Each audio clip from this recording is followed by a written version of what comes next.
Now, though, the latest stories with Jo Coburn. The plan to send asylum seekers to Rwanda is unlawful. The government loses its appeal to the Supreme Court. This is Politics Live.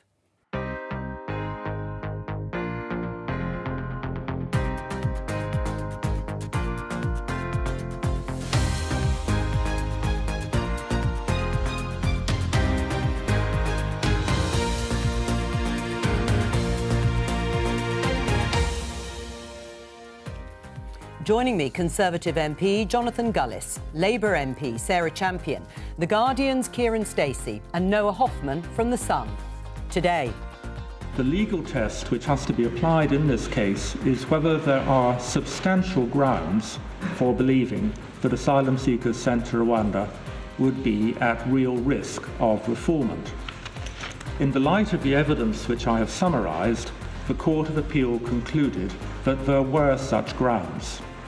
We are unanimously of the view that they were entitled to reach that conclusion.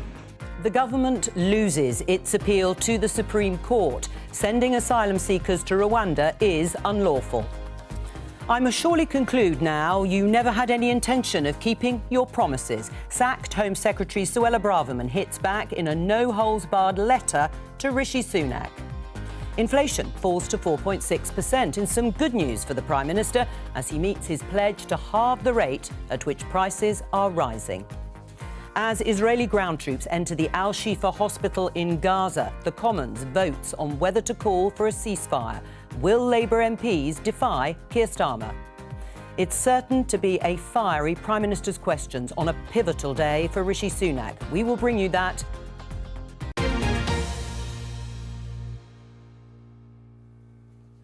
Yes, there's been huge anticipation ahead of today's landmark ruling by the Supreme Court. Their conclusion, a huge blow to the government and the Prime Minister's leadership pledge to stop the small boats. The government's flagship policy was to send people claiming asylum to Rwanda to have their claims processed in order to be granted asylum there. It's been deemed unlawful, rejected by the Supreme Court on the grounds of what they call, a French word, refoulement. Those grounds are based on a real risk of genuine refugees being returned to their country of origin by Rwanda and their lives subsequently being placed in danger because their claims had not been given full consideration. In a moment, we're going to speak to the BBC's Home Editor, Mark Easton. We also know that there is going to be a press conference by the Prime Minister, Rishi Sunak, later on this afternoon. He will, of course, be addressing questions during Prime Minister's questions before that at midday. First of all, let's listen to a longer excerpt of the ruling that was delivered just over an hour ago. The legal test which has to be applied in this case is whether there are substantial grounds for believing that asylum seekers sent to Rwanda would be at real risk of refoulement.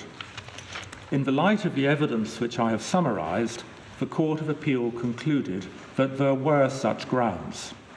We are unanimously of the view that they were entitled to reach that conclusion. Indeed, having been taken through the evidence ourselves, we agree with their conclusion. We accept the Home Secretary's submission that the Rwandan government entered into the agreement in good faith and that the capacity of the Rwandan system to produce accurate and fair decisions can and will be built up. Nevertheless, asking ourselves whether there were substantial grounds for believing that a real risk of refoulement existed at the relevant time, we have concluded that there were. The changes needed to eliminate the risk of refoulement may be delivered in the future, but they have not been shown to be in place now. The Home Secretary's appeal is therefore dismissed. Jonathan Gullis, your reaction? Well, obviously, it's a very disappointing judgment for the government to receive. I'm personally disappointed as well because I do think that actually the Rwanda scheme was a key part of a wider set of reforms and changes that we made in order to deter people from crossing. simply now the government has to quickly come out with a plan B. As a member, as you know, Jo, of the New Conservatives, I was sat with other colleagues from the ERG just before coming to you here on air. And essentially, we've got some ideas. Number one is that Danny Kruger, Bill Cash and myself did put forward a notwithstanding amendment to the Illegal Migration Act before, obviously, it passed through the House of Commons. The Prime Minister could bring forward a notwithstanding bill to disapply all treaties and conventions that we're signed up to. All of them, so not just the European Convention on Human Rights that you've talked about. Yes, we heard that, Lord absolutely. Reid referred to, obviously, the UN signatories as well, like the Refugee Convention of 1951. Another idea is that we actually use the powers in the Nationality and Borders Act to literally push back boats as they're crossing the channel into French territorial waters. I would personally have no issue with us actually taking people back to French shores immediately. Well, you know, of course, that's been tried. That's been tried.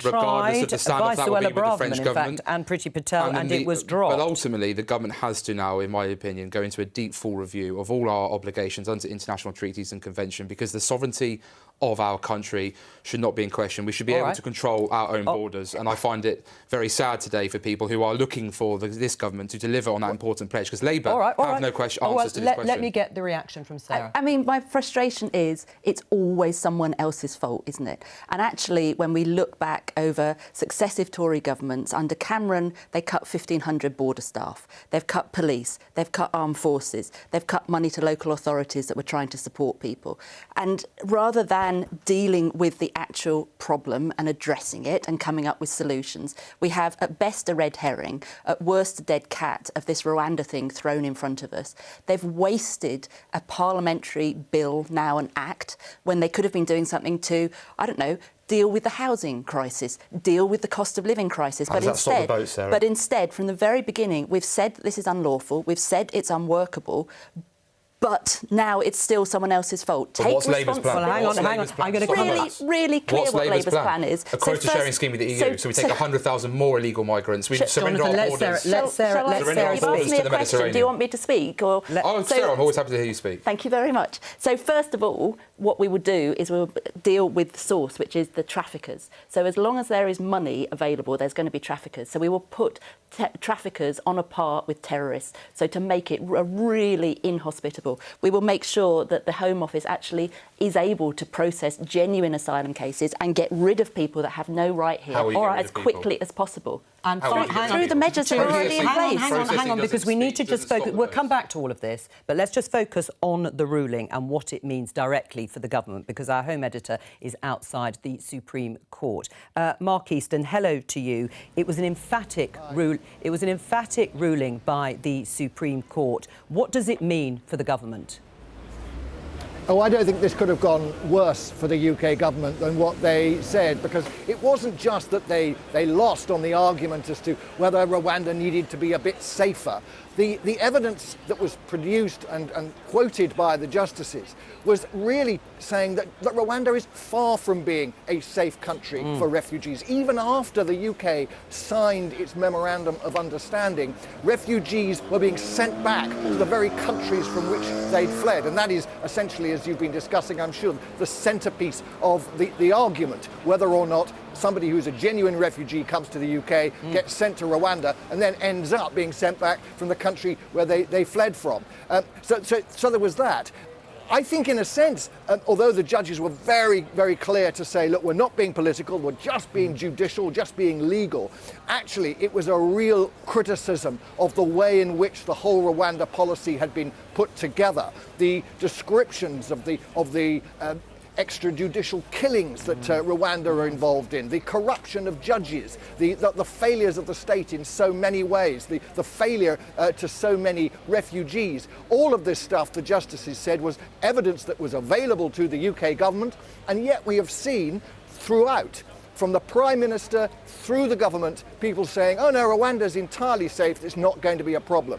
Well, I think that was actually an serious implicit criticism of the government policy. And the other issue, which I know you have been discussing, is that the justices were very clear that this was not, if you like, simply the fact that we are a signatory to the European Convention on Human Rights. It is also our obligations under a number of international treaties, not least the UN Refugee Convention. Right, so you may have heard our our guest here, the Conservative MP Jonathan Gullis, who is part of a group of Tory MPs on the right of the party, saying that they've already got proposals to disapply all the treaties that were listed and that we are signatories of, and also be in favour of pushing back boats, a policy that was tried and was dropped, actually, by previous Home Secretaries. What's your reaction to that in terms of disapplying treaties? Well, I think the Home Office's kind of view before today's announcement was that perhaps we could put together a more formalised treaty with Rwanda or other countries that would take account of the concerns of the Supreme Court. I think that their sort of interpretation of the situation in Rwanda really means that any plan like that is probably out the window. I think we ought to point out that the Illegal Migration Act, which is the centrepiece of their migration policy, it's impossible really to know where that goes now. It's not been operational in main part yet, but without anywhere to send anyone to, that piece of legislation looks dead in the water too.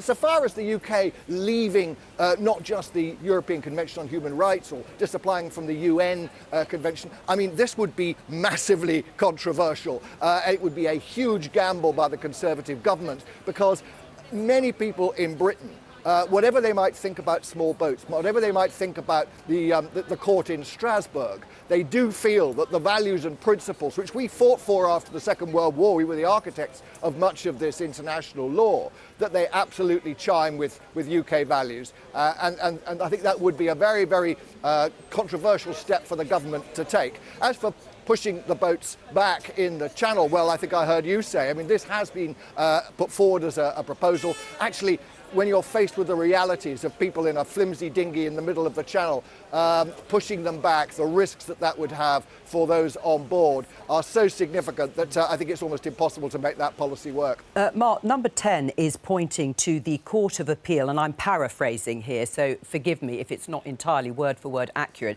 but they are pointing to the fact that the principle of sending asylum seekers to a third country, you have articulated effectively what the judge said about Rwanda not being deemed safe in that regard. But the principle of sending asylum seekers to a third country was something that they would consider lawful.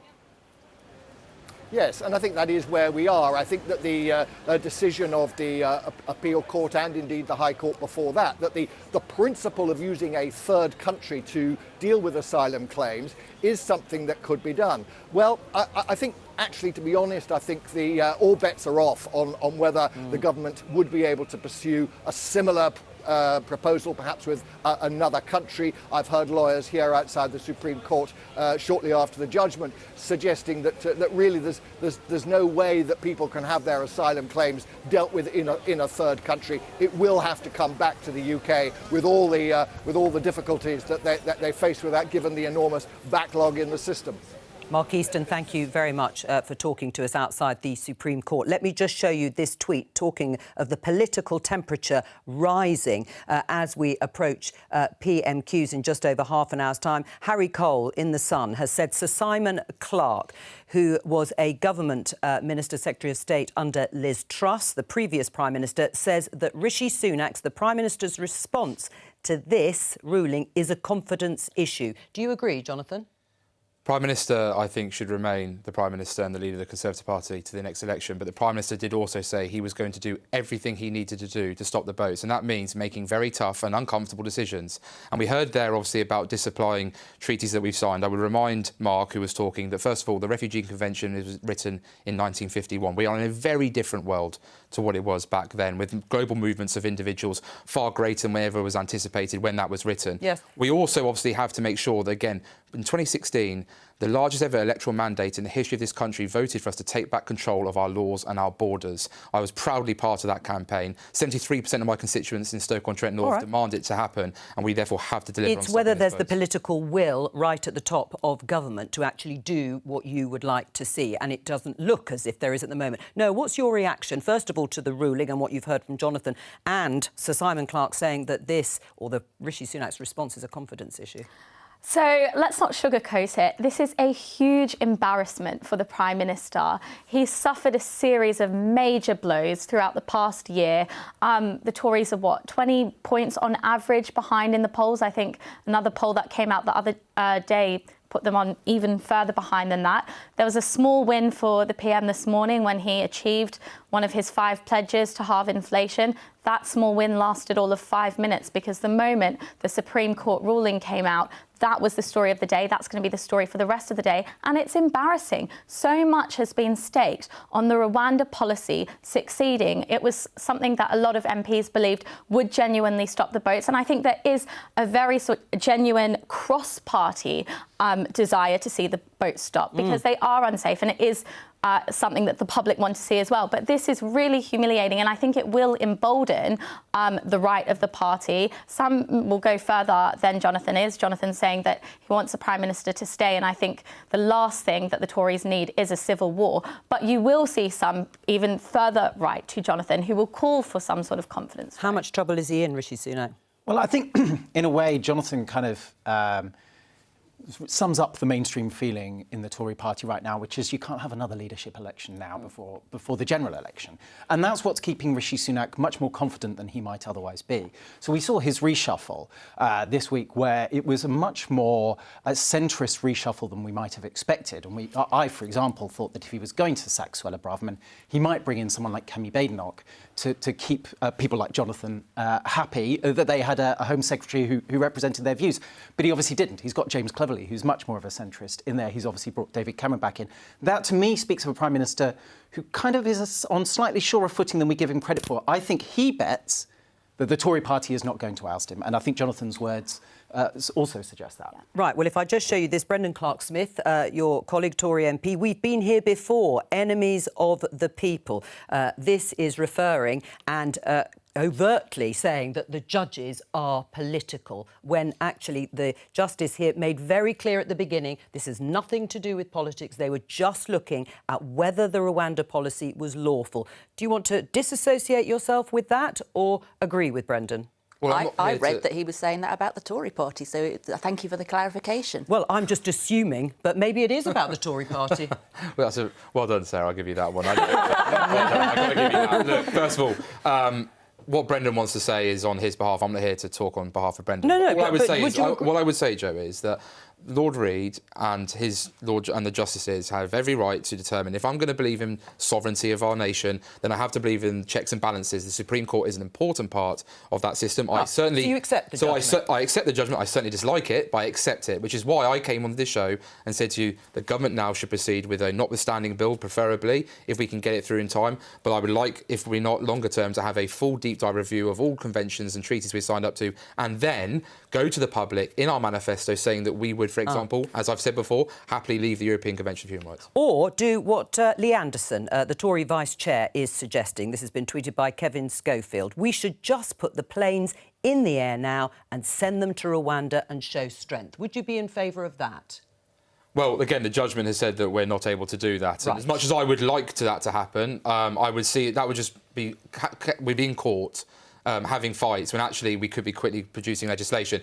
I mean, Lee is obviously Deputy Chairman of the Conservative Party. That's something for him and the Prime Minister to resolve. Is that responsible, then, from the Vice Chair of the Conservative Party? He's entitled to that opinion. I think it's good to have strong opinions in politics and then we can debate and discuss them. And Lee, and like I say, I agree with most things on Lee, but as I say, I'd rather spend my time now having a notwithstanding bill brought to the floor of the House and then having a deep review into our obligations and treaties. But I'd also like Labour to accept the fact that they're going to surrender our borders to their buddies in Brussels and move them to the Mediterranean so we have mass migration on an even larger scale into our country. Sarah will obviously disagree with that, and I'll just come to you in a moment. Let me just read you what the Home Secretary, the new Home Secretary, James Cleverly, has said in direct response. We're, of course, going to hear a statement from him in about an hour's time. He said our partnership with Rwanda, while bold and ambitious, is just one part of a vehicle of measures to stop the boats and tackle illegal migration.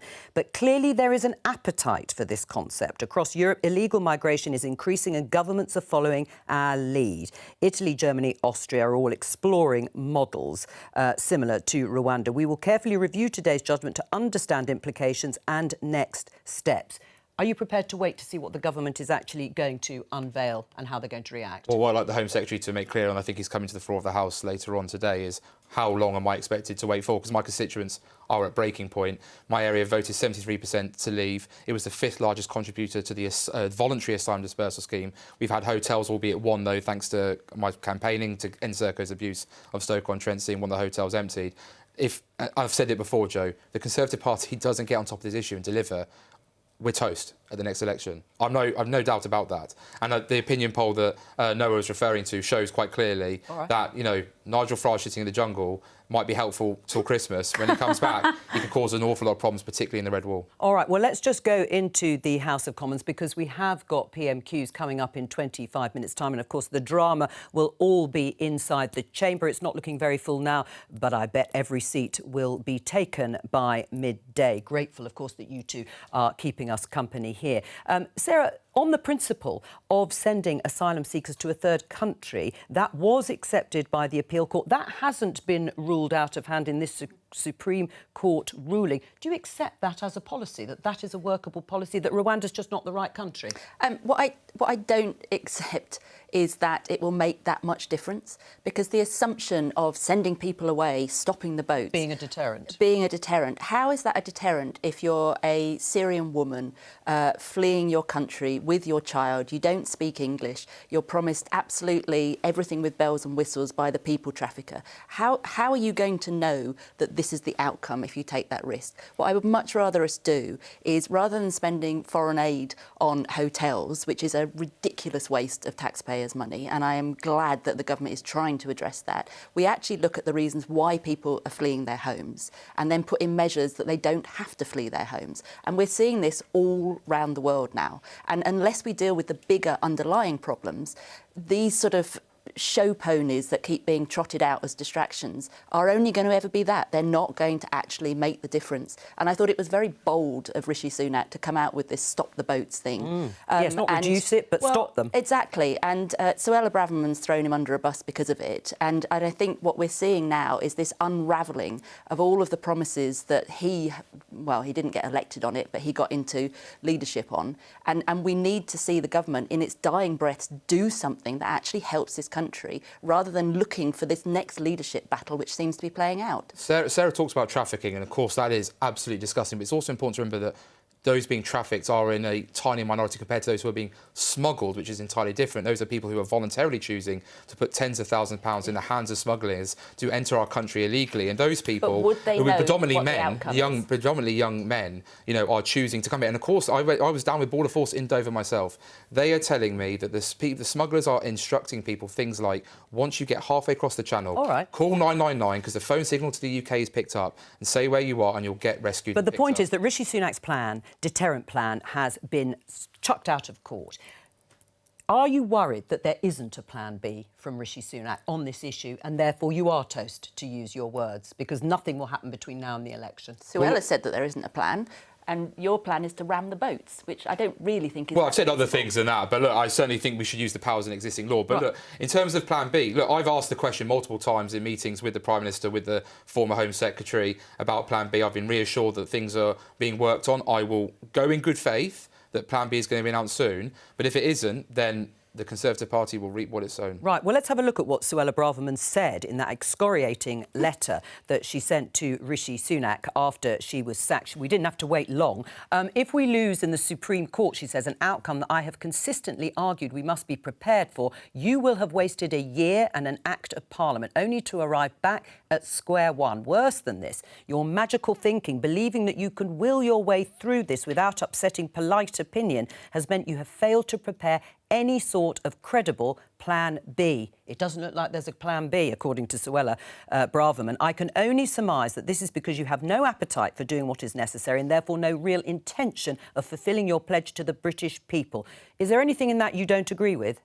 Well, Jo, I was a former teacher. I like to believe that you should always look at two sides of the argument. Suella has presented her side of the argument. We will hear in the short term, and I expect short term to mean by the end of the week, in my opinion, personally, what Plan B is. And if the Prime Minister comes out with a comprehensive plan, then happy days. All I can say is from my personal experience of dealing with number 10, Will Tanner, for example, who was obviously former director of Onward, Deputy Chief of Staff, when we were looking at the amendments to the Legal Migration Act, he was very diligent, as was Robert Jenrick, in going across the detail. And so I do have, based on previous working experience, belief there will be a plan B. Right, Whether I like the plan B is another question altogether. Right, you have a different plan B, and that is what we talked about at the beginning, disapplying from various treaties. As I say, there doesn't seem to be an appetite for that at the top of the leadership. What do you make of Suella Braverman's letter?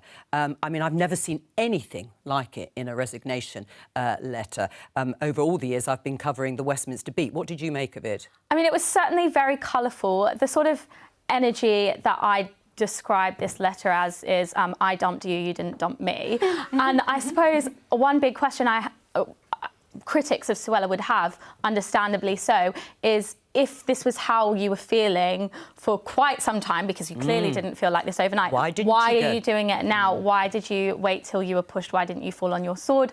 But with that being said, this letter has, you know, struck a chord with a lot of MPs on the Tory right. A lot? What sort of number are we talking about now? So we're not talking critical mass. No. I believe that the majority, a significant majority, maybe not a vast majority, are on the PM side. But this sort of, I would say, circa 40 MPs on the right of the party, you know, they're representing constituents with very strong views. They have very strong views that they're passionate about, and they have a lot of power to cause a lot of chaos. Right. I mean, I'll go into the letter in a little more detail in a moment. But first of all, what's intriguing about the letter is the document that Suella Braverman refers to, the document that she and the Prime Minister signed as a condition for her support for Rishi Sunak in the leadership. I think in a way she's actually shot herself in the foot here, partially because the language is so extreme. I think she could well alienate potential supporters. But also, she talks in this letter, her central thesis is that you, Prime Minister, are not upholding your democratic mandate. In fact, you don't have much of a democratic mandate because you didn't win a leadership contest properly. I won it for you. But also, you're not sticking to the manifestos we had when we got into government. Then she talks of a secret document that she signed, didn't tell anybody else about, the voters were never allowed to see, let alone actually vote on. I mean, how is that a democratic process? I don't understand what her argument can possibly be there. What does that say? Well, I have no idea of any document or agreement. I backed Nadeem Zahawi, I then backed Liz Truss, and then I backed Boris Johnson to come back. What does it say about Rishi Sunak's leadership that he signed, according to Suella Braverman, and the indications there's always two sides to a story, so I'll allow the Prime Minister the space, if he wants to actually address the issue himself. But I'm not surprised that deals are done all the time when it comes to colleagues. There's no way that any political party is free from having had a conversation. Literally, Blair Brown, the promise of Tony Blair one day stepping aside for Gordon Brown. But I do, but now Suella's put this in the open. It's now got to. Let's be honest, it'll eventually come out what this agreement was, and now people have to make up their mind. We might not have to wait too much longer for it, but I mean, I was just quickly, deals are done, but it's usually for position. It's Blair and Brown, I'll get to take over after you. We thought the deal with Suella was you'll be Home Secretary. Apparently, according to Suella, it's not. It's much, much bigger than that. It's the central themes and policies that this government should enact were decided, she says, by her in a secret room. Well, let's have a look. I think we can draw out some of those parts of the letter to point you in the direction of what she actually says. I agreed to support you because of the firm assurances you gave me on key policy priorities. This was a document that we agreed to in October 2022. You have manifestly and repeatedly failed to deliver on every single one of these key policies, as Kieran's been saying. Either your distinctive style of government means you're incapable of doing so, or, as I must surely conclude now, you never had any intention of keeping your promises. What does that say about Rishi Sunak? Is she right? I'll give you another example. So here we go. When we put forward the amendments, which was asking for us to disapply these Rule 39 interim injunctions that we get from the European Court of Human Rights that prevented us from putting people on planes when we attempted the first trip to Rwanda, I put that forward as an amendment. The Prime Minister said his office would support us in working with it. We spent 3 weeks going through the detail. We got to an agreement, and they put that into their legislation. So to be fair, my work dealings with the Prime Minister and his team are that when there is common ground that can be found, we work together constructively. Let's just go over just broadly. I don't want to go into the substance necessarily of the policies, but what Suella Braverman was talking about was reducing overall legal migration as set out in the 2019 manifesto, including specific notwithstanding clauses into new legislation to stop the boats, excluding the operation of the European Convention on Human Rights, etc., delivering the Northern Ireland Protocol and retained EU law bills, and then unequivocal statutory guidance to schools. Has Rishi Sunak failed on those policy areas?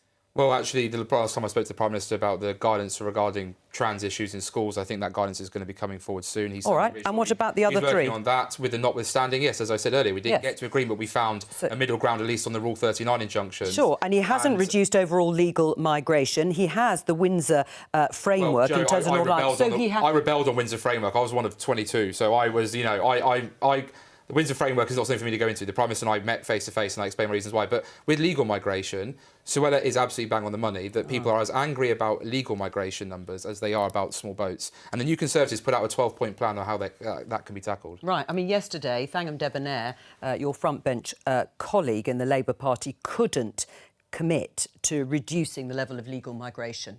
And I presume that is a statement of fact, then, from...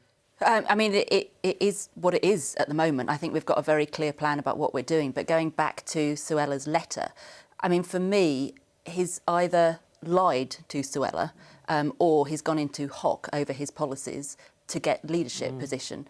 Either way is not the person that I want, but it does make sense because Rishi Sunak does seem sort of genuinely indifferent to the plight of the British people, and the policies that are coming forward, it very much seems that he is being swayed by whoever is going to keep him in power. Well, and for me, this letter is justifying that. Well, which do you think it is? No, do you think he lied to Suella Braverman, or wasn't completely clear with the truth of what was promising, just to become leader of the party and Prime Minister? No, I don't think he will have lied, but politics is so tumultuous. The situation on the ground changes on a day-to-day basis, and politicians need to be able to be flexible. So I have no doubt that he could have entered into this agreement in good faith, perhaps with a genuine desire to achieve what was listed, those policies. But, as circumstances change, you need to be able to be flexible, and Suella Braverman, as a senior politician, should be able to understand that. Right, is that why Rishi Sunak couldn't get rid of Suella Braverman before? Well, he was obviously worried what the reaction would be, and now we're starting to see it. The question will be, can he withstand it? And as I said before, I suspect he can. I think he's taken the gamble that he was looking worse by not sacking her when these acts of insubordination were becoming so obvious than he would... if she exploded as she's doing now. One thing I'd like to see, actually, is her say some of this in person. I think she needs to speak in the Commons and actually say this herself. And I think that would have a lot more power than just the letter would. Right, well, I mean, she may well do that, of course. One of the other parts of the letter, Jonathan, is where she criticises Rishi Sunak's failure to rise to the challenge posed by the increasingly vicious anti-Semitism and extremism displayed on our streets since Hamas's terrorist atrocities on the 7th of October. I think we can see that there on the... here it is. I've become hoarse urging you to consider legislation to ban the hate marches and help stem the rising tide of racism, intimidation and terrorist glorification threatening community cohesion. I regret to say that your response has been uncertain, weak and lacking in the qualities of leadership that this country needs. Do you agree with Suella Braverman on that? I've been disgusted by what I've seen, particularly on the streets of London with the anti-Semitism. I've been appalled by the weak leadership of Mark Rowley in not banning the marches over the armed this weekend, which would have been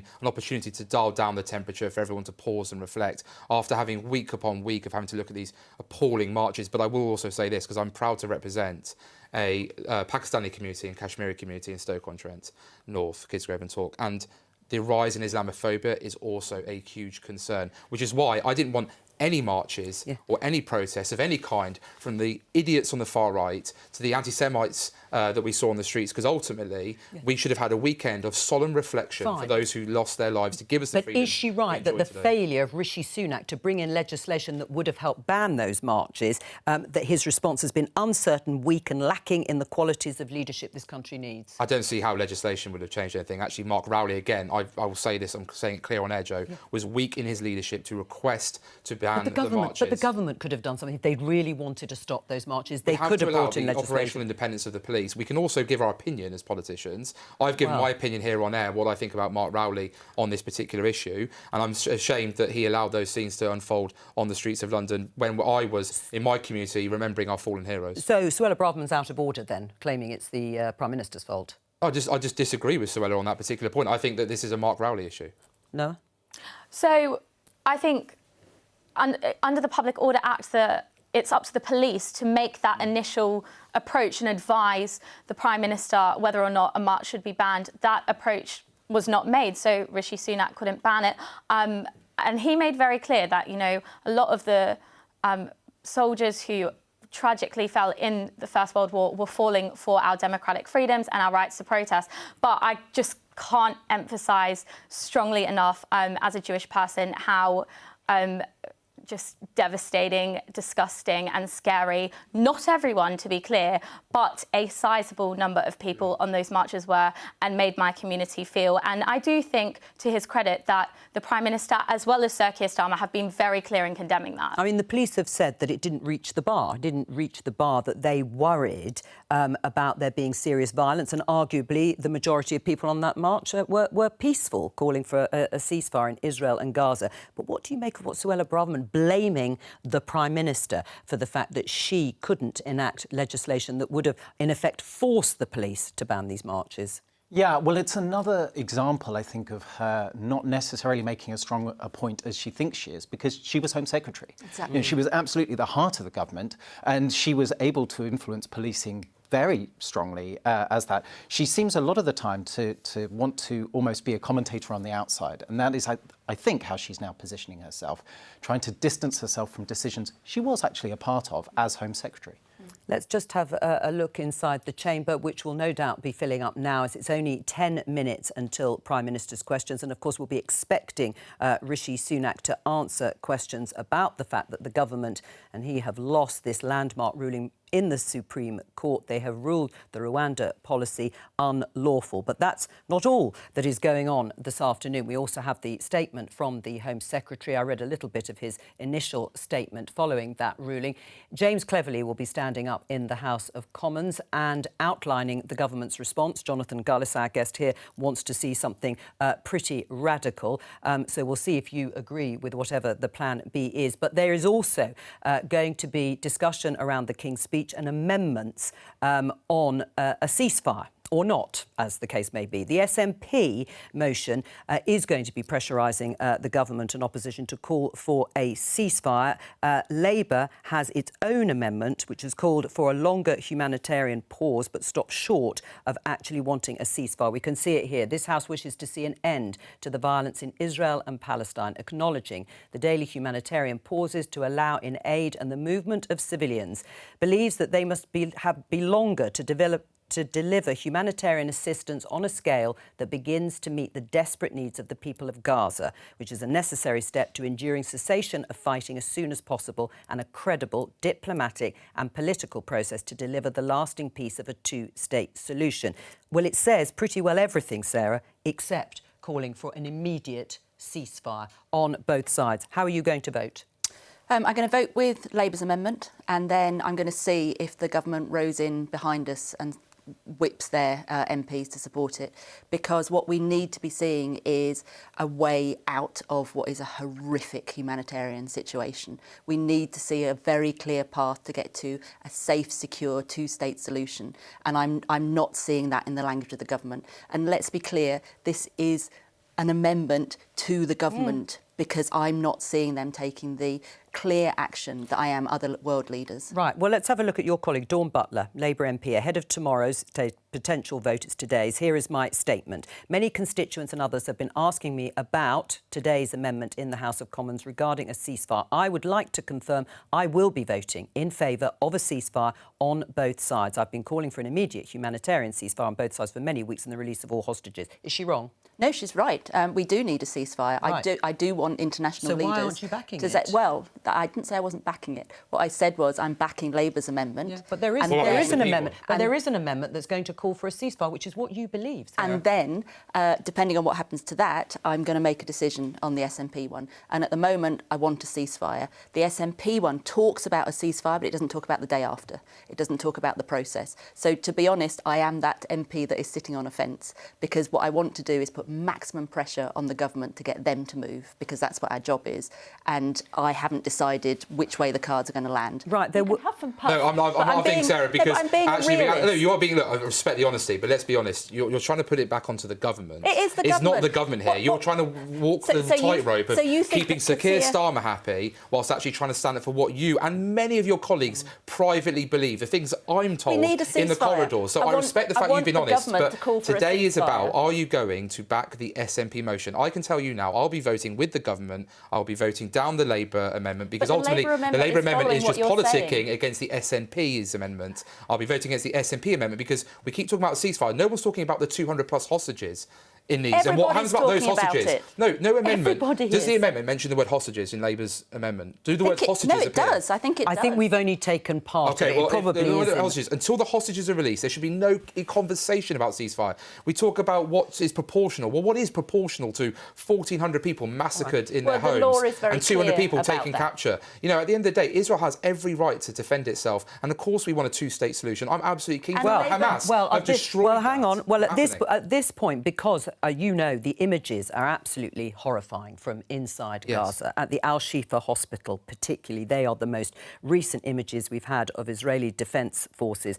They have gone into the grounds. It's a big hospital in Gaza. They've gone into the grounds there, they say, on a targeted military operation. But the language yesterday in the House of Commons from both Andrew Mitchell, who is speaking on behalf of Lord Cameron, as he will be known, the now Foreign Secretary in the Commons, and the response from David Lammy, who is the Shadow Foreign Secretary, has really hardened up in the last week or so. Let's have a listen. With services and communication in Gaza under unprecedented strain, it is difficult to be absolutely certain about how events are unfolding. But the reports we have had from partners make clear the appalling loss of life, including amongst children and aid workers. More than 11,000 Palestinians have reportedly been killed, with 2/3 of the dead being women and children. This is shocking and devastating. Every civilian death is an equal tragedy. Does the Minister agree with me that the number of Palestinian civilians and children who have been killed over the past month is intolerable? If it's intolerable, why aren't you calling for a ceasefire? I am. I've been calling for a ceasefire Well, why aren't you backing the ceasefire amendment? What I'm optimistic of is that Cameron's going to do the right thing. Is that an honest position when you've been so clear that you want to see a ceasefire, you agree with Dawn Butler, and you are not backing the amendment that calls for that? Now, whether it makes any difference, of course, on the world stage and what Israel does is a different issue. But in terms of being true to yourself, should you not back the SNP motion? I am seriously thinking about backing the SNP motion when I see what happens to Labour, and I really, really hope that the Conservatives do the right thing and back our amendment as well, because it is their policy and we have to find a solution, not just for today or 10 days or 10 months, but for 10 years and 100 years. And that's where I need the government to be right now. And so I'm using the tools available to me to try and make that happen. No, what did you make of the language being used yesterday by Andrew Mitchell and David Lammy? They're getting as close as they can to calling for a ceasefire without doing so. Yeah, and I thought that their language was very appropriate. There is not a single person in the world who will look at images, videos of bombing and destruction and not feel anything but utter heartbreak. And when we see calls for ceasefires from Labour MPs, it comes really from a very genuine place, from a humanitarian place, and I respect that. But what those MPs do, what I'd like Sarah to do, what I'd like Dawn Butler to do, is explain what Israel is supposed to do when Hamas is a group of genocidal terrorist maniacs who don't want a ceasefire. No, they're not. They don't want a ceasefire. I agree. Dawn Butler's tweet says there needs to be a ceasefire on both sides. Hamas has come out and said, ha ha ha, lol, no ceasefire from us. So, sorry, what does she want Israel to do? You're not wrong. I agree. But we have to start talking. Yeah. We have to find a solution. I agree. Otherwise, this a diplomatic tit-for-tat is going to be going on ideal, indefinitely. But Israel cannot just sit there and have October the 7th happen over and over again. I agree. Which Hamas has come out and said they are more than happy to do. I agree, but we also can't see breaches of international law. Yes, we I agree can't with see that war too. crimes. We Yes. can't see civilians But being are using targeted. hospitals as Hamas have been doing? We found tunnels, we found weapons in these hospitals. Well, that's what the Israeli Defence Force Forces said, and it's been verified or underlined by the Americans, although the US Secretary of State,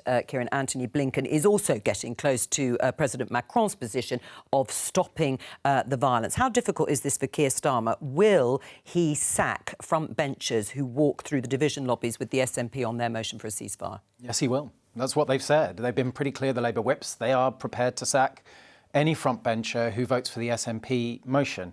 We've been told that they've got about 15 people on resignation watch, okay. But I suspect it'll be closer to 5. I would agree. Between 3 and 5, I would expect to see rebel and face the sack. The interesting thing with this, of course, is it's not quite the same as the dynamic in the Tory party, where there is a group, not Jonathan, but there is a group who want to bring the Prime Minister down. I think these rebels in Labour don't actually want to bring Keir Starmer down because they think they're going to win the next election. So they're in a really difficult position where they want to show what they think, but they don't want to bring him down. Into the chamber. Minister. Thank you. Mr. Speaker, at the start of this year, I made halving inflation my #1 priority. Today, we have delivered on that commitment. There remains more to do, but this is a strong step forward. This morning, also, the Supreme Court gave a judgment on the Rwanda plan. They confirmed that the principle of removing asylum seekers to a safe third country is lawful. There are further elements that they want additional certainty on, and noted that changes can be delivered in the future to address those issues. The government has been working already on a new treaty with Rwanda, and we will finalise that in light of today's judgment. And furthermore, if necessary, I am prepared to revisit our domestic legal frameworks. Let me assure the House, my commitment to stopping the boats is unwavering. My right honourable friend, the Home Secretary, will be making an oral statement shortly to the House. Mr. Speaker, this morning I had meetings with ministerial colleagues and others. In addition to my duties in this House, I shall have further such meetings later today. Thank you, Mr. Speaker. When the Prime Minister took office, he promised to lead a government marked by integrity, professionalism and accountability at every level. What is it about the judgment of David Cameron and his relationships with Lex Greenhill, or his lobbying for Chinese state interests, that make the Prime Minister consider him to be a suitable candidate to be the Foreign Secretary? Prime Minister. Now, Mr. Speaker, I'm delighted that the former Prime Minister has rejoined government as Foreign Secretary. He brings unrivalled experience and relationships across the world and will do a fantastic job championing British interests everywhere he goes. Thank you, Mr. Speaker. Tackling illegal immigration is a crucial issue for my constituents, many of whom will be extremely disappointed at this morning's judgment from the Supreme Court. Is the Prime Minister able to update the House on what this decision means for the government's plan to tackle illegal immigration? Prime Minister. Well, can I thank my honourable friend for his question? I know he has championed this issue and it matters to his constituents. As I said, the judgment confirms that the principle of removing asylum seekers to a safe third country is lawful. The government has already been working in advance on a new treaty with Rwanda, which we will finalise in light of today's judgment, so to address the challenges that were raised. But let me say this again. If it becomes clear that our domestic legal frameworks or international conventions are still frustrating plans at that point, I am prepared to change our laws and revisit those international relationships. The British people expect us to do whatever it takes to stop the boats, and that is precisely what this government will deliver. Take up the lead of the opposition, Keir Starmer. Thank you, Mr. Speaker. The Prime Minister obviously thinks so little of his own MPs that he's had to peel David Cameron away from his 7-year exile in a shepherd's hut and make him Foreign Secretary. But a few months ago, the Intelligence and Security Committee said that the now Foreign Secretary's role in a Chinese investment fund may have been, and this is their words, engineered by the Chinese state. I hardly need to remind the Prime Minister of the threat posed by the Chinese Communist Party or the intimidation against members of this House. So when will he instruct the Foreign Secretary to give full public disclosure of his work for Chinese interests? Mr. Speaker, as I said, I'm delighted that the former Prime Minister has rejoined government as Foreign Secretary. As an individual with unrivalled experience, he will help Britain navigate an uncertain world in challenging times. Of course, like every other government minister, he will go through the normal process with the independent adviser. But the government's position on China is clear. China represents an epoch-defining challenge. That's why we have taken strong and robust steps to protect ourselves against the risk that it poses. But we'll take no lessons, Mr. Speaker, from the Labour Party on protecting our national security. They've taken almost £700,000 from an alleged Chinese agent. Mr. Speaker, It's not... Sorry? Yes, I think now you're on the front bench. We need to just calm down. Keir Starmer. Mr. Speaker, for someone who spent the last few weeks complaining about recycling bins, it's ironic that his latest reset involves recycling the architects of 13 years of Tory failure. But this is the Prime Minister who also reanimated the career of the member for Fareham in order to resuscitate his own just days after she was sacked for a national security breach. Is he ashamed that he was so desperate to become Tory leader, so scared to face a vote, that he put someone so totally unfit for office in charge of Britain's national security? Mr. Speaker, he mentions 13 years. We remember what happened at the beginning of that 13 years. It was this party that restored this country's financial security after the Labour Party left no money behind, Mr. Speaker. And it is a bit rich to take lectures on security from a man who wanted to make the former member for Islington North Prime Minister of our country. The member for Islington North isn't even a Labour MP anymore. A changed party and strong leadership. Mr. Speaker. Luke, with a lot of business today, very important business with some important votes, and I want to get through this speedily. Keir Starmer. Mr. Speaker, for 13 years our security has been undermined by this Tory government. And now the most ridiculous, pathetic spectacle of all. His Rwanda scheme, cooked up with his National Security Threat Home Secretary, has blown up. He was told over and over again that this would happen, that it wouldn't work, and it was just the latest Tory gimmick. But he bet everything on it, and now he's totally exposed. The central pillar of his government has crumbled beneath him. Does he want to apologise to the country for wasting £140 million of taxpayer cash and wasting his entire time in office?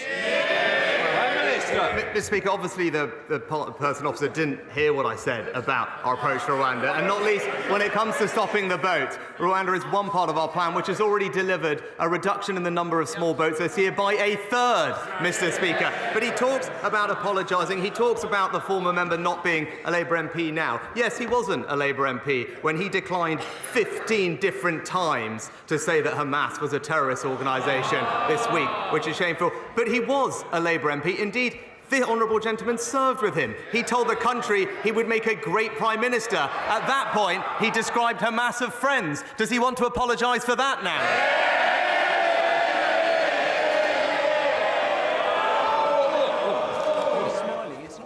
Are we serious? No. Because I'm going to tell you... Oh, I wouldn't challenge. Because I've got to say, Our constituents are watching this. They're very, very concerned about the affairs of today. They're very concerned about the votes later. A lot of members wish to speak. Those who don't want that to happen, please, go outside, go and have a conversation there. You want to bawl and shout, do it elsewhere. But it won't be happening in here today. Keir Starmer. Mr. Speaker, I'm so glad he agrees this is a changed Labour Party. And while he was wasting his time on this gimmick, the asylum backlog has swollen to 175,000 people. Taxpayers are paying £8 million a day on hotel bills, and 615 people arrived by small boat last Sunday alone. Plan A has failed. And after this session, whether he likes it or not, he'll have to go back to his office, back to the drawing board, and start from scratch. Can he assure the British public that he will drop what his former Home Secretary calls his magical thinking and start treating small boat crossings with the seriousness that they deserve? Mr. Speaker, he talks about a changed Labour Party. Perhaps we'll see that this evening. He can't even make his party do the right thing when it comes to standing by Israel in the vote later today. He talks about taking small boats crossing seriously. He's opposed every single measure that we have taken, Mr. Speaker. Again, let me update him on what we've done this year. The number of illegal Albania arrivals down by 90%. 20,000 people returned this year. The number of crossings down by a third. He mentioned hotels, closing 50 of them. Money being saved for taxpayers. All, by the way, opposed by the party opposite. What is the honourable gentleman's plan? Yes, there we have it. A cosy deal with the EU, which would see the UK accept 100,000 illegal migrants. He doesn't want to stop the boats. He wants to welcome more of them. Mr. Speaker, it's very straightforward. He promised that he would stop the boats this year. This year. Today is the 15th of November. He's wasted all of his time on a gimmick, and now he's absolutely nowhere. Will he level with the British public and finally admit he's failed to deliver on his promise? Mr. Speaker, this government has done more to tackle illegal migration than any in the past. And again, let's just review, Mr. Speaker. He's been on the wrong side of this issue his entire career. This is a man who described all immigration law as racist. He said it was a mistake to control immigration, and he has never once in this place voted for stricter asylum rules. It's clear, Mr. Speaker, while he might want to listen to the open border activists, I'm siding with the British people. I would have thought if he was confident about his promise, he would have given an answer saying he stands by it and will deliver by the end of the year. But the absence of that answer is absolutely amazing in the circumstances. He's had 3 reshuffles, a forgotten conference speech, an empty King speech.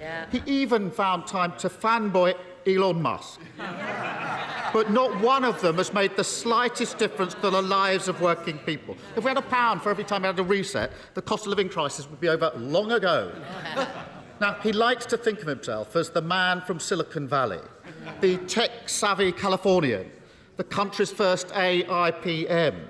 And yet his big idea is to keep turning his government on and off and hope at the wall and hope that we'll see signs of life. Is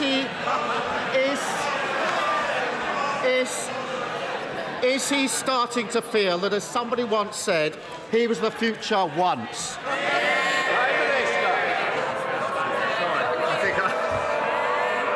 I slightly missed the end of that, but I've got to say, I was glad to hear finally that the honourable gentleman did bring up the cost of living, because on that he is right. That is the #1 challenge facing countries up and down the family.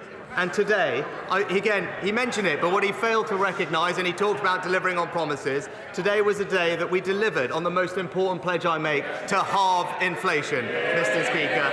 Delivering on a commitment, easing the burden for families up and down the country. What we would see from the party opposite is everything would jeopardise that progress, borrowing £28 billion a year.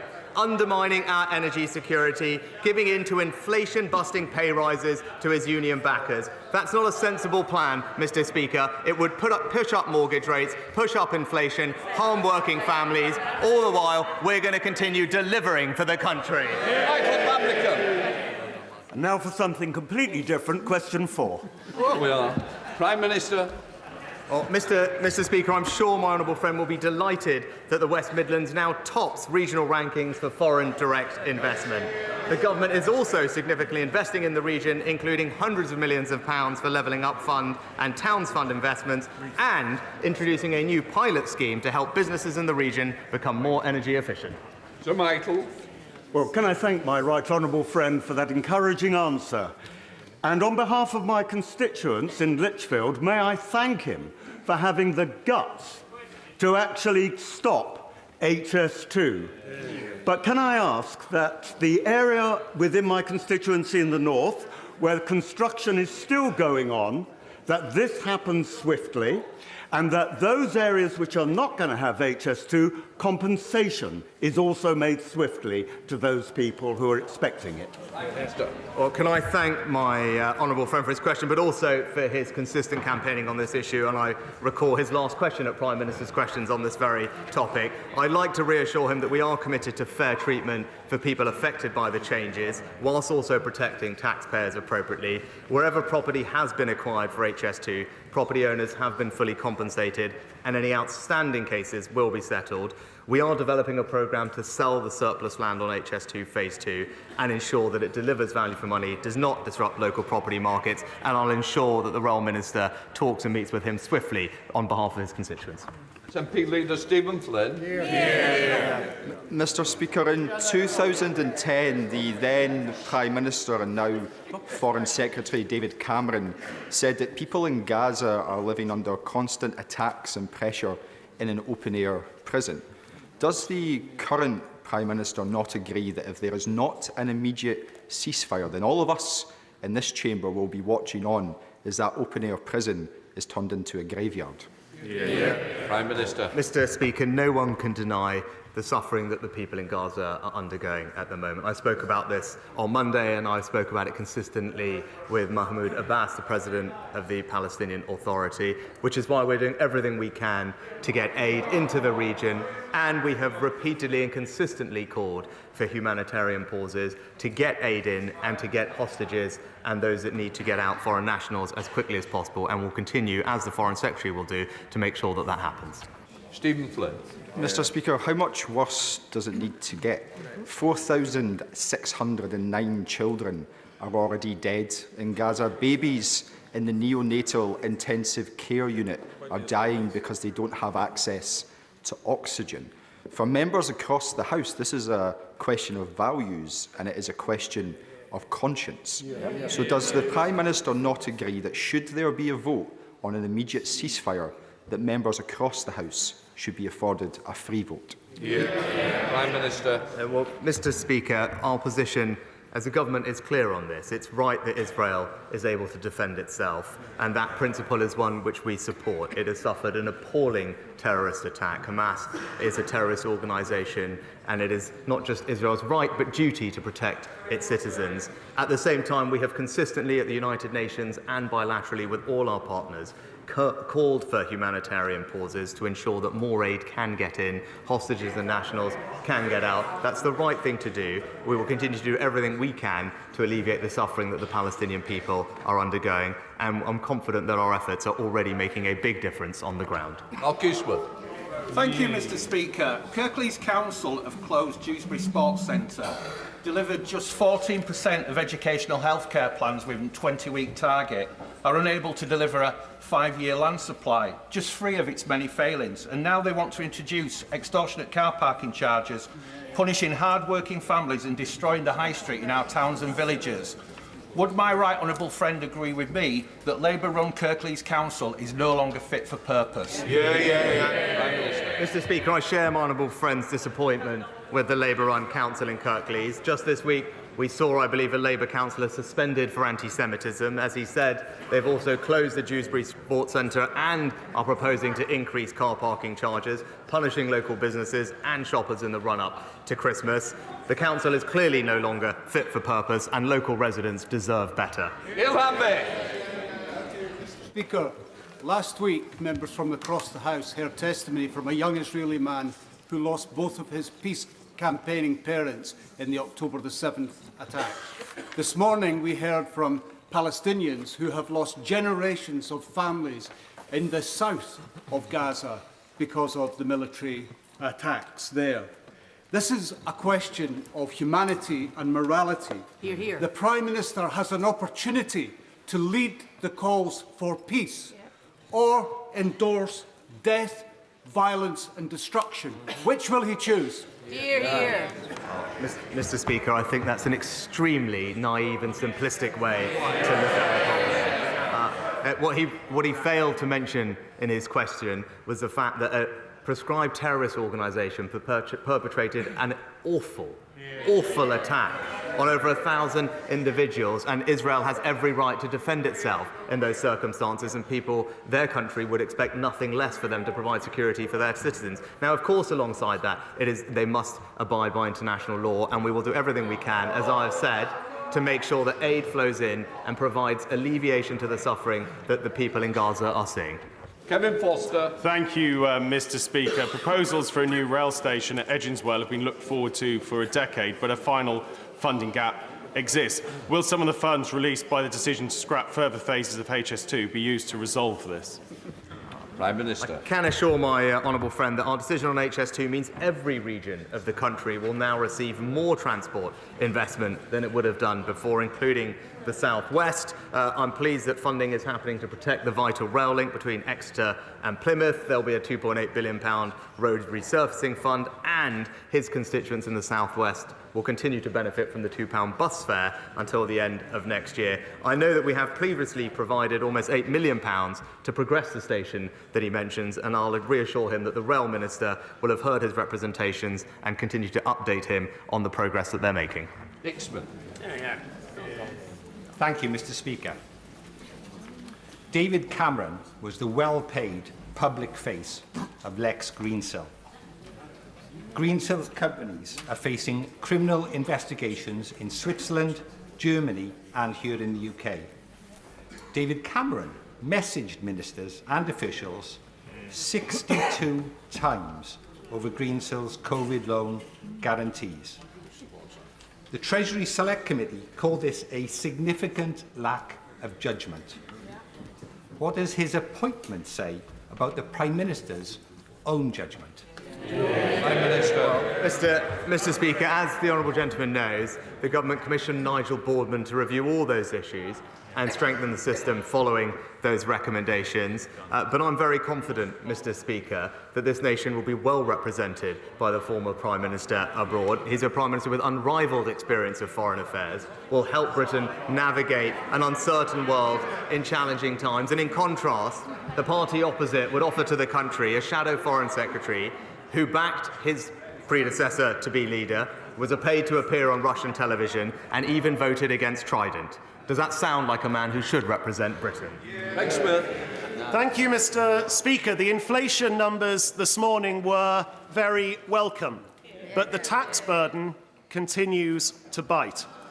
So will the Prime Minister agree in principle with me that the concept of higher rate tax was never meant to drag in police sergeants, Band-Aid nurses, teachers with additional responsibilities and others, and that a priority for his Treasury ministers should be to return fairness to the tax thresholds?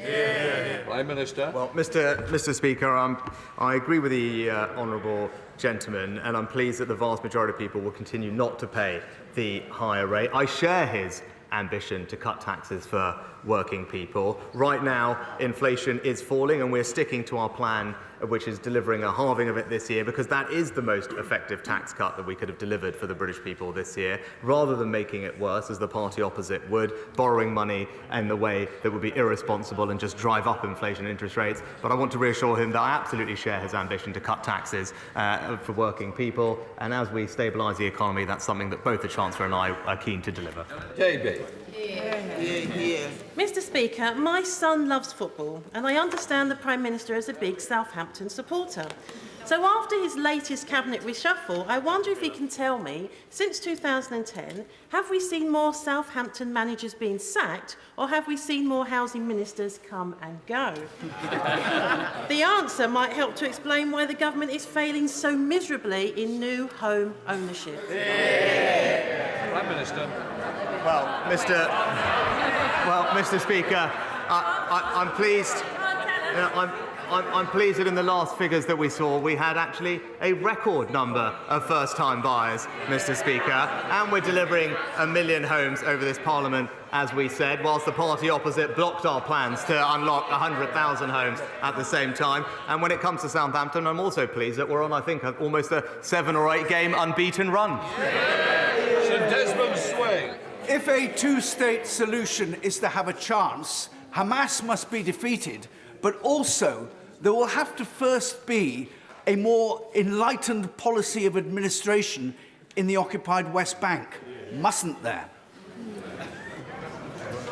Oh, Mr. Speaker, I thank my honourable friend for his question. The UK's long-standing position on the Middle East peace process is very clear.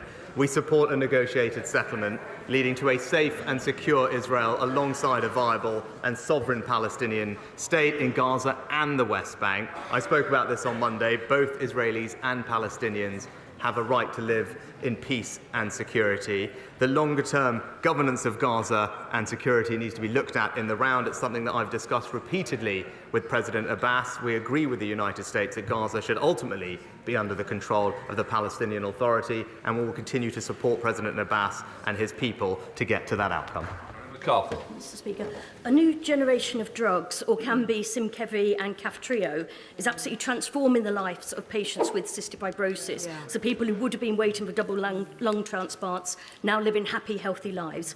But NICE is now saying we can't afford them. So will the Prime Minister and his new Health Secretary get round the table with NICE and with the drugs company to make sure that children being born with cystic fibrosis today get those life-saving drugs in the same way that children currently living with CF are getting them? Prime Minister. I thank the Honourable Lady for raising an important issue. I'll of course ask the Health Secretary to look into it. She'll understand that NICE operates independently from government, but if there's a conversation that can be had, I'll ensure that it takes place. David Davis. The events of the last 6 weeks, can the Prime Minister tell the House why the government has not proscribed the Islamic Revolutionary Guard Corps? Prime Minister. Mr. Speaker, this government continues to take strong action against Iran, whilst people in the UK and around the world are under threat from the regime. We've sanctioned more than 350 Iranian individuals and entities, including the IRGC in its entirety. The National Security Act of this year implements new measures to protect the British public, including new offences for espionage and foreign interference. And while the government keeps the list of prescribed organisations under review, as members will be aware, it is a long-standing convention that we don't comment on whether a specific organisation is being considered for prescription. He just said he had unprecedented experience. What would he say was David Cameron's finest foreign policy achievement? Mr. Speaker, I think there's Mr. Speaker, in fact, many to pick from. But what I would say is, under his leadership, this country hosted what was widely considered to be one of the most successful G8 summits of recent times. Vicki Ford. It was great to welcome the Prime Minister to Chelmsford earlier this year, where he launched his antisocial behaviour strategy, and he will be pleased to know that the local police have consistently been stepping up their activities. Last week they arrested 24 people for many crimes, and last night they took out a major significant county lines gang. So please, will he join me in congratulating all those in our local police And would he like to come back to Chelmsford and come out and patrol his Minister. Well, it was great to visit my honourable friend and launch the government's antisocial behaviour plan. Can I thank her for raising awareness about the important work that her local policing team is doing, and I'm pleased that they've been empowered by our strategy. Antisocial behaviour does make life miserable for many. That's why our plan being delivered is so important. It's having a difference across the country, including in her part of the world, and I'm pleased to see that crime under this government, in the year that we most recently have data for, has decreased by 56% since 2010. Okay, it's all. Thank you, Mr. Speaker. Mr. Speaker, it's insulting that in the week that marks 20 years since the abolition of Section 28, the Prime Minister has appointed a minister without portfolio who frequently attacks the LGBTQ+ community with their so-called war on woke, seeks a return to those awful days, denying our human rights and attacking our very existence. Does the Prime Minister agree that he has manifestly and repeatedly failed? It's time for him to resign and to call a general election. Mr. Speaker, actually, this government and previous have a proud record in championing LGBT rights. It was this government that introduced same-sex marriage, Mr. Speaker, and we will continue to ensure that everyone in our society can live with tolerance and compassion and have every opportunity available for them. That's what we have delivered, and that's what we'll continue delivering. Hello, Brian. Mr. Speaker, last year through the Homes for Ukraine scheme, my family and I welcomed a refugee family to our home. And I'm proud that this country has always offered refuge to those who need it. But it's essential that we in this country decide who comes to this country. The Prime Minister has rightly said that he will do whatever it takes to stop the small boats and the evil trade around them. But isn't it apparent that after this morning's ruling, what it will take is a new law to override the Human Rights Act and to cut through the thicket of case law built up by judicial activism so that we can bring back control of our borders and stop the small boats? Mr. Speaker, it's right that we go through the judgment carefully and properly, and as I said, the government has already been working in advance on a new treaty with Rwanda to address the concerns that have been raised, that were raised previously and that were raised by the Supreme Court, who also acknowledge that changes can be delivered to address those issues. But as I said, and I'll repeat, if it becomes clear that our domestic legal frameworks, or indeed international conventions, are still frustrating plans after that point, I am prepared to change our laws and revisit those international relationships, because we are absolutely committed to stopping the boats. John Butler. Thank you, Mr. Speaker. Prime Minister, thank you for meeting with my constituent Noam. It has been 40 days since Noam's mum, Ada Sagi, was kidnapped by Hamas on October the 7th. We all condemn Hamas's actions and fight for the return of all hostages. Noam wants the language of love to be louder than the language of hate. 11,000 Palestinians have been killed, over 4,000 of them children. International law is important. Does the Prime Minister agree that you can support Israel but also call out breaches of international law? Mr. Speaker, I've been consistent from the start that whilst Israel has a right to defend itself, it is important that it complies with international law. It's a point I have made on every meeting or phone conversation that I've had with Prime Minister Netanyahu, and it was a privilege to meet her constituents and to hear the pain that they are going through, which I have enormous sympathy for, which is why we're doing absolutely everything we can to bring hostages home. We're engaged intensively in diplomatic activity in the region and working to get also foreign nationals and British nationals. I'm pleased to say well over 200 have now left Gaza, and we will continue to do everything we can to ensure that everyone can safely leave who needs to. Holly Babycroft.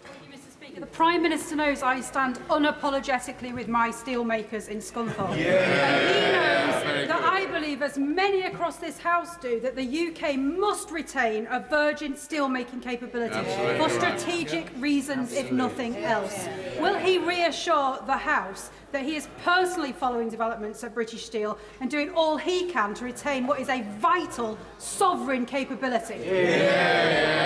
Well, can I thank my honourable friend for the question? I know she is a fantastic champion for her local steelworking community, and I hope she is reassured by the action that this government has already taken to support steelmaking in our country, reaching a landmark agreement with Tata Steel to safeguard thousands of jobs there, and previously in the pandemic as well, because I agree with her, it is important to our industrial base, and we'll continue to have constructive conversations with all those companies to ensure that we can support them in their transition to a cleaner, greener steelmaking future.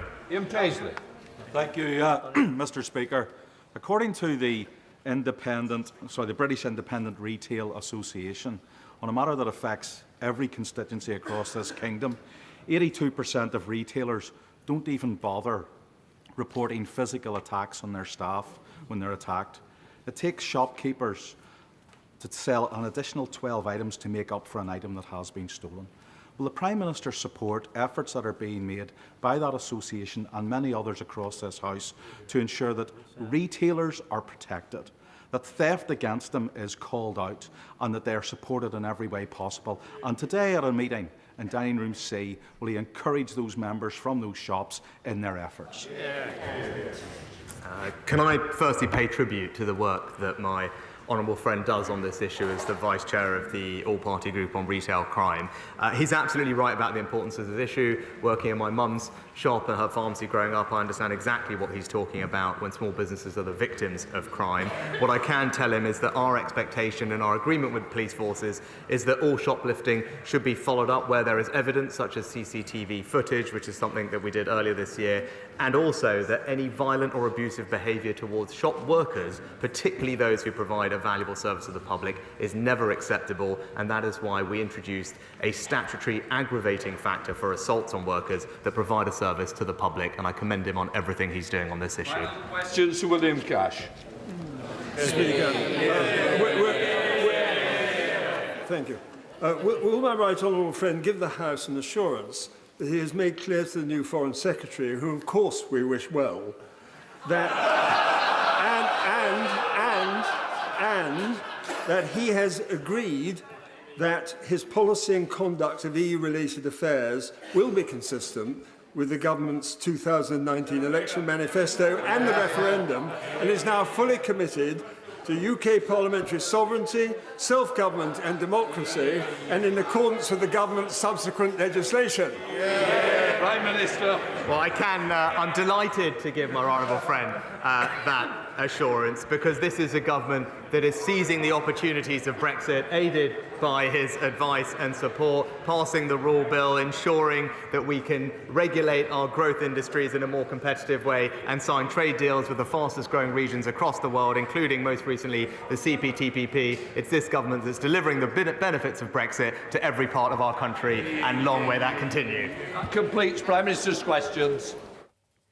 Well, that brings us to the end of an expected heated debate in the House of Commons. There's now going to be a statement from the Home Secretary, the newly appointed Home Secretary, James Cleverly, and we will bring you any of his statement that is deemed important to our debate with our guests for this part of the programme. Let me welcome the Maria Caulfield for the Government Health Minister, Bridget Phillipson for Labour, the Shadow Education Secretary, and for the SNP, Brendan O'Hara, Foreign Affairs Spokesman, and the BBC's Deputy Political Editor, Vicki Young. Much of the focus, and there was an awful lot to talk about, but from Keir Starmer, was on the appointment of the former Prime Minister David Cameron, amendments to the King's speech on the situation in Israel and Gaza.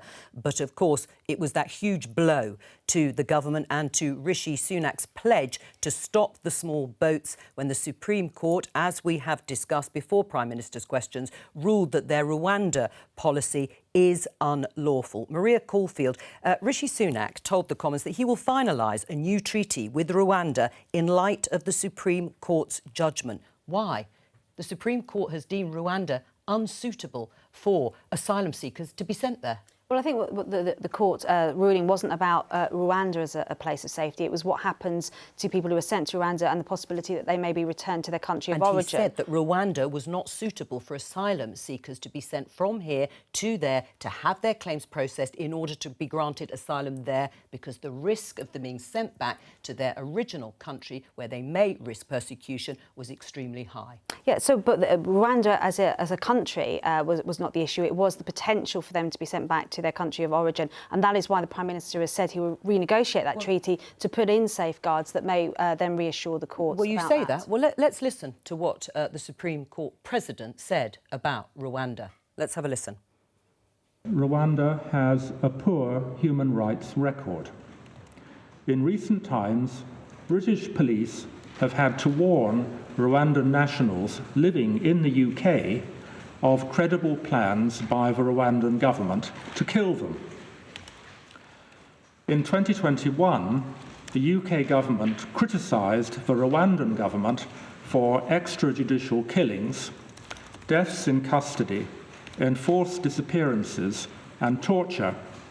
Do you want to revise your statement that Rwanda is a safe country? Well, I've been to Rwanda and I spent time working in Rwanda, and I can, there have been problems there. Extrajudicial killings, not problems, Maria. Yeah, but absolutely, and that's why the Prime Minister has said today that he is going to revise that treaty and try and address some of the concerns that there are. But there are fundamental issues in terms of dealing with the small boats that... Oh, no, that I understand, but let's just concentrate on whether it's a credible policy and promise by the Prime Minister to revitalise or have a new treaty with Rwanda. Are you saying you're going to be able to transform their human rights record, stop the sort of practices we've just heard from the Supreme Court President before the election? Well, that's what the Prime Minister is setting out, and he'll be making a press conference this afternoon. It is really important that we deal with the illegal small boats crossings. We are making progress on that. Rwanda is just one part of that solution. And as the Prime Minister said, small boat crossings are down a third. The Albania deal that we did has seen a 90% reduction in Albanians illegally crossing. So Rwanda is one small part of dealing with this. All right, well, let's put Rwanda to one side. Are you going to be able to find another country? Because it's true that actually the High Court ruled that, in principle, the idea of sending asylum seekers that arrive here to a third country, as long as they are deemed safe, is lawful. So could you pick another country? Well, other countries are doing that. Italy, for example, are doing a deal with Albania. Which other country would you be looking at? Because the Prime Minister says that they've had a plan waiting in case the Supreme Court rejected their case. Is there another country? Well, if you look at what other countries are doing, Italy, for example, are doing a similar deal with Albania. Greece and Austria are also looking at third countries as well. So that is a possibility, and the Prime Minister will set some of the response to the court ruling later on this afternoon. He gave an example of that at PMQs today, but there will be further work done. That you are quite right, Jo, that sending people to a third country is lawful. But not Rwanda at this point. So you've gifted £140 million to the Rwandan government, which the President of the Supreme Court has concluded has a poor human rights record, and to where you cannot send asylum seekers. Well, as the Prime Minister has set out, he will look at revising that treaty. That's his aim. So Rwanda is still on the table despite the court ruling. All right. Well, how's the Conservative Party reacting to this? Well, there are a lot of ideas knocking around, if you like to put it that way. Now, clearly, many Conservatives for a long time have said that this needs to be sorted. Now, they range from Lee Anderson saying just put the planes in the air anyway. He's the Vice Chair of the Conservative Party. Just let them go and ignore the Supreme Court. Now, I would say there's not many who agree with that. Would you agree with that, just briefly? No, I think we've got to... revising the treaty is the policy that the Prime Minister wants to follow, and I think that's a sensible one. So that's one idea that the Prime Minister is clearly looking at, is that the idea of a treaty rather than a memorandum of understanding. But also, he has nodded towards this idea of changing domestic legislation. Now, that's the one I'm hearing the most from people, and they think that that is the route they have to go down. You now introduce emergency legislation in the House of Commons. Now, I did speak to Simon Clarke, Sir Simon Clarke, a former Cabinet Minister, about all of this, and I think we can hear what he had to say to me now. Let's have a listen. I think ultimately delivering the policy of stopping the boats is a confidence issue of the British people in this government. It's certainly a confidence issue for my voters in me. By extension, therefore, it is a confidence issue for me in the Prime Minister. Meaning? Meaning precisely that ultimately, whilst I have no reason to doubt the good faith of the Prime Minister, and I don't want this to become about a Westminster leadership game, because that it is more serious than that, but a failure to act decisively now would be unsustainable and unacceptable ahead of next year's general election. Well, he's right, isn't it? It is a confidence issue. It was one of the key pledges by Rishi Sunak. He's not going to stop the boats. It's one of his 5 priorities, absolutely. He's already delivered on one of those by halving inflation, which we saw the figures today. He's not going to do this, is he? It's a confidence issue, according to Sir Simon Clarke. Stopping the boats, and as I said, the Rwanda scheme is just one small part of that. We have seen a reduction by over a third in small boats crossing in the last 12 months. We have seen the Albanian illegal migrant problem reduced by 90%. We're speeding up processing of claims by over 60%. So we are seeing some huge progress. Are you going to stop the small boats by the time of the next election? Well, that is the aim, and the Prime Minister said today at PMQs that he is looking at all options to do that. Right, well, Sir Simon Clarke is also saying that unless you take the action, the requisite action needed in order to stop the boats, then it is a confidence issue. Do you agree? Well, I think, the Prime Minister is very clear that it's very disappointing in the court ruling today. He will look at the treaty, but he will look at other legal frameworks to be able to stop the boats as soon as we can. What's your reaction, Bridget, to the ruling, first of all? Remembering that, of course, the Supreme Court President did say that, in principle, the idea of a third country taking asylum seekers from here is lawful. Well, the ruling is devastating and it confirms what we've known for a very long time. This is a political gimmick. It's all about posturing and it's not going to solve the problem. It was always unworkable. The government have wasted £140 million on this. What we need to see happening, a case is being processed. We need much more of that. We are spending £8 million a day as a country on housing people in unsuitable accommodation, such as hotels. That has to come to an end. We need to process cases. But everything that we've just heard here is about the Conservative Party. This is just about fighting within the Conservative Party, and this happens again and again and again.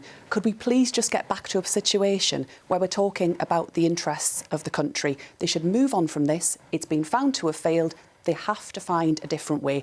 And I think we just need to get on and have a general election so the British people can have their say about who they want to be running the country, and a party actually focused on the country. Maria?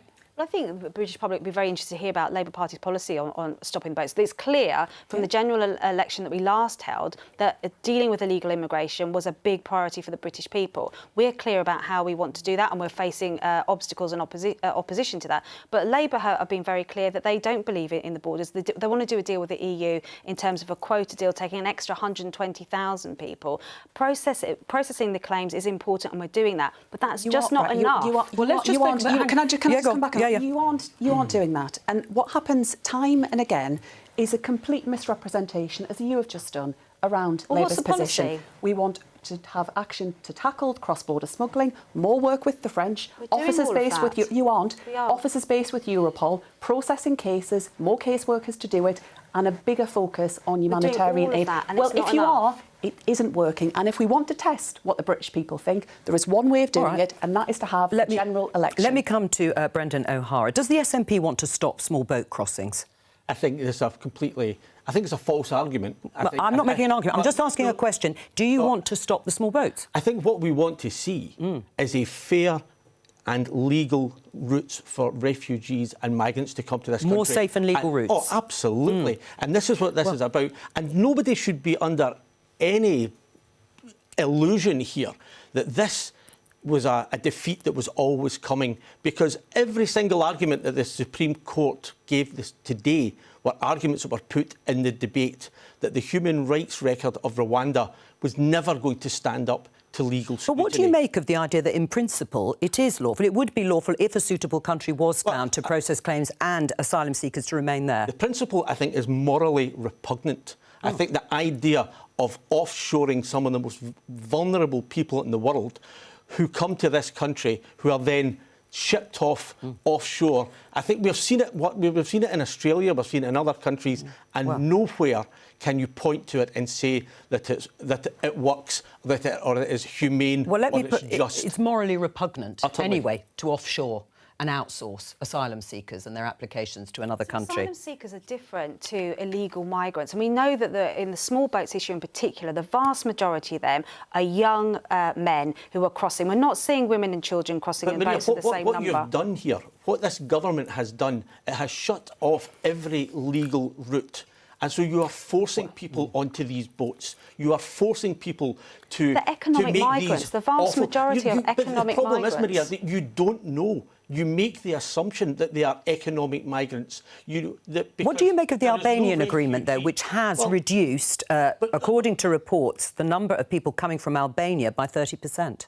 Well, I think we can get bogged down in individual countries. But what do you think of that? Does that work in your mind? There has to be a fair and legal route for migrants to come to this country. And I'll tell you what, Maria, if the government are so utterly obsessed with migration, then devolve immigration because policy. you would like to have more refugees and asylum seekers, wouldn't you? Scotland is desperate for people. My constituency in Argyll Bute is suffering depopulation. Well, that's great news. Devolve it, and we would love to. Are you thinking of an independent Scotland and then you would send asylum seekers there? It's so great to hear that Scotland do want to take some of the refugees or asylum seekers because the figures do not bear that out. There are pockets of the country that are taking more than their fair share. All right. I think you'll find that's not Can I just come back to what Vicki was talking about, which is what parts of the Conservative Party would like to see, and the Prime Minister has actually said that he will revisit the domestic legal framework if necessary and international relationships. Let me just read out a little bit, Maria, of the ruling, because it's not just about, as many people thought, disapplying the European Convention on Human Rights, for example. He said, the President, that actually this idea is laid down in the United Nations Refugee Convention, to which the UK is a party, the UN Convention Against Torture and Other Cruel, Inhuman or Degrading Treatment, the UN International Covenant on Civil and Political Rights, as well as the ECHR. Would the government be looking at taking the UK out of all of those? Well, I think the Prime Minister is going to set that out later today in his press conference. Okay. And I think, we've only had the ruling this morning. Sure. And so the government is looking at options. But first and foremost, it's about resetting that treaty with Rwanda and seeing if that will make a difference. But then he has made it very clear that he will look at the legal frameworks, but he will set that of all of those. I mean, I'm just asking. And also, then, the international treaties are reflected in our domestic law, all of those, into the Asylum and Immigration Appeals Act of 1993, the Nationality, Immigration and Asylum Act of 2002 and the Asylum and Immigration Act of 2004. So there is a possibility, when the Prime Minister says, I will do whatever it takes to get a deterrent to stop the small boats, that we could, as a country, not be parts of any of those treaties in our domestic law as well. I mean, that's the legal work that he will be doing and the team in Number 10 will be doing this afternoon to look at that, because there are complex issues to this. It isn't just as simple as saying to disapply, and that's the work that he'll be doing right now. I think that's right. I think this is what happens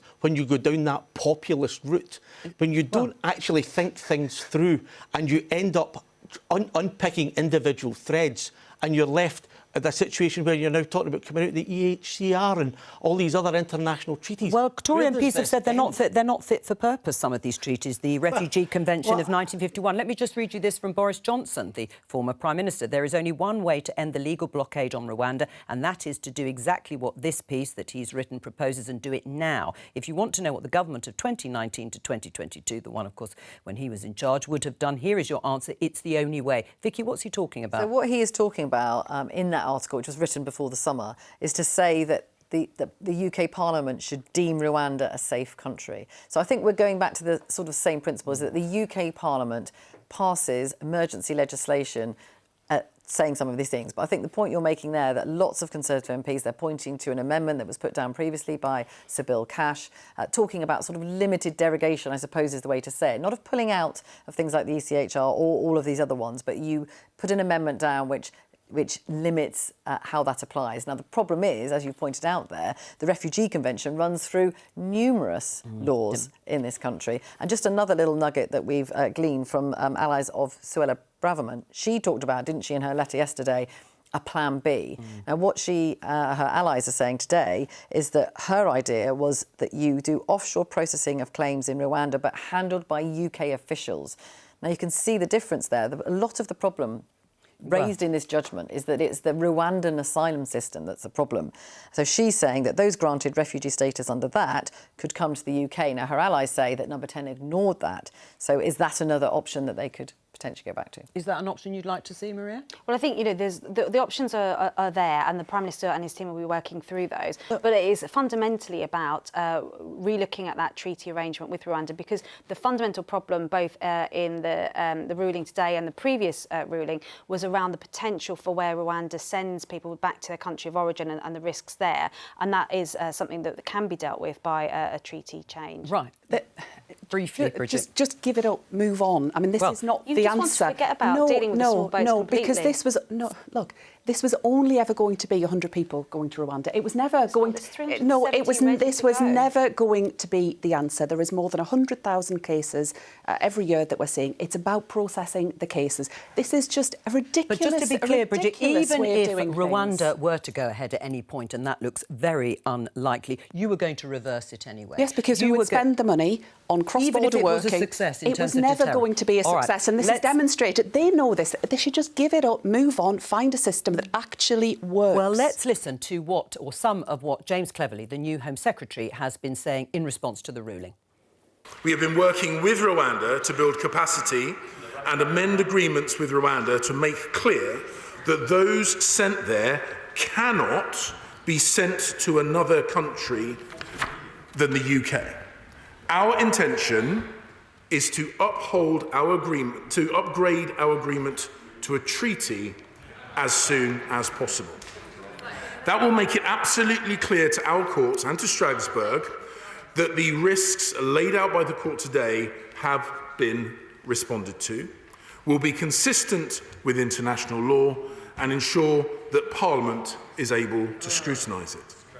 The Prime Minister has said that if our domestic legal framework frustrates our plans, he is prepared to change our laws. But I will inform the House we are not going to put forward proposals simply to manufacture an unnecessary row for political gain. James Cleverly there, the Home Secretary, saying that they will pursue, as Maria was outlining, upgrading the agreement, the Memorandum of Understanding that the UK has with Rwanda to a full treaty. The question is whether that will see the light of day before the next election. I want to talk about something else with our guest, because later MPs will be voting on amendments on last week's King's speech when the legislative programme of the government was set out. The SNP motion is pressurising the government to call for a ceasefire. Tell us exactly what you're calling for. Exactly that is an immediate ceasefire, and that has been our position from almost the outset since the atrocity of October the 7th. Now we have 13,000 dead, 4,500 children dead, and as difficult as it may be, I think it is absolutely incumbent on us to try and achieve this ceasefire. We have to find that political space in which we can find a political solution, because this has to be a political solution. It can't be anything else. Right. And only a ceasefire can deliver that. Labour has stopped short of calling for a ceasefire with its amendment, and yet a third of your party, broadly speaking, does want to see the Labour Party and Keir Starmer call for a ceasefire. Why is Brendan O'Hara and your colleagues wrong? I understand the strength of feeling that people have on this. All of us, every day, see on our television screens awful suffering. We also saw the events of the 7th of October, which were unparalleled in the brutality that we saw. We desperately want to see more humanitarian aid getting into Gaza through those humanitarian pauses. We want to see the urgent release of hostages. So why not call for a ceasefire? A ceasefire would just stop the violence.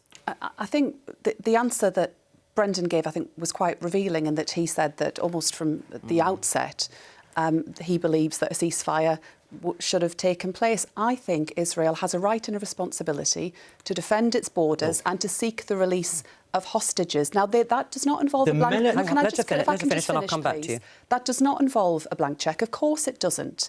And, it's impossible not to be horrified by the scenes that we see where you have children and families and innocent civilians affected. And where I do agree the way through this is a political settlement where we do get to a viable Palestinian state alongside a safe and secure All right, Israel. but that's some time off, and that may seem. Politicians here won't have that much influence on that. But anyway, go on. The moment the international humanitarian law was breached, that's when we called for a ceasefire. When was that? Oh, it was almost immediately after the bombardment started. As soon as it became apparent that there was a blanket bombing of civilian population. So you don't believe Israel has the right to defend itself in the way that they have set out, which is by rooting out Hamas, a terrorist organisation, as designated by the government. How else could it do it? Well, it's not for me as a military strategist, but what I will say as a humanitarian is that if there is a civilian shield, then if Hamas are embedded within a civilian population... Which the Israelis say they are. The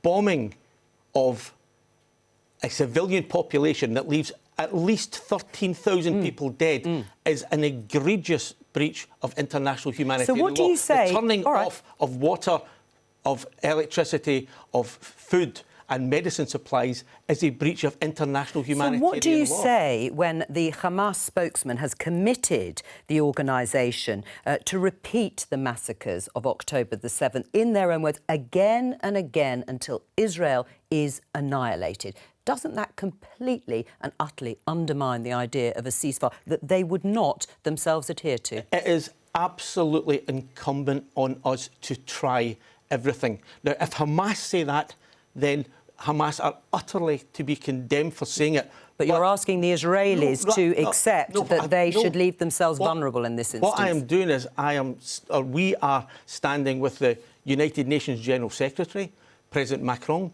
the Pope, great swathes of international humanitarian organisations, because there has to be a point at which a political solution is workable, and that is what this is about. And isn't it about the government moving on this? We heard Andrew Mitchell yesterday, deputising for Lord Cameron, now Foreign Secretary. He came really close to urging the government to call for a ceasefire. Well, there's a lot of work going on, and James Cleverly, when he was Foreign Secretary, did a huge amount of work in this, in trying to get those humanitarian pauses extended. There's about 4 hours a day at the moment where Israel But that's is not allowing cutting it. We've heard that. It's not enough time. The thing about a ceasefire, and I think, Jo, you touched on this, is that has to be on both sides. And Hamas have been pretty clear since October the 7th that that is not going to be something that they're interested in. They would repeat those events of October the 7th. Although arguably they have been rooted out, or certainly the infrastructure has been completely dismantled. Well, there's, we don't know what's happening in those tunnels underneath. And that's, we know that when fuel has been delivered to Gaza, it has been taken by Hamas. All right. They haven't allowed that to go to hospitals. Just very, very briefly, how big a rebellion on the Labour side? Resignations? Yeah, definitely could be. If the SNP amendment is selected, we don't know that yet. Well, of course, we don't know, but we're perhaps looking at maybe 5 or 6 resignations. But that's all we have time for today. Thank you very much to all of my guests for joining me, and I'll be back tomorrow for more. Bye.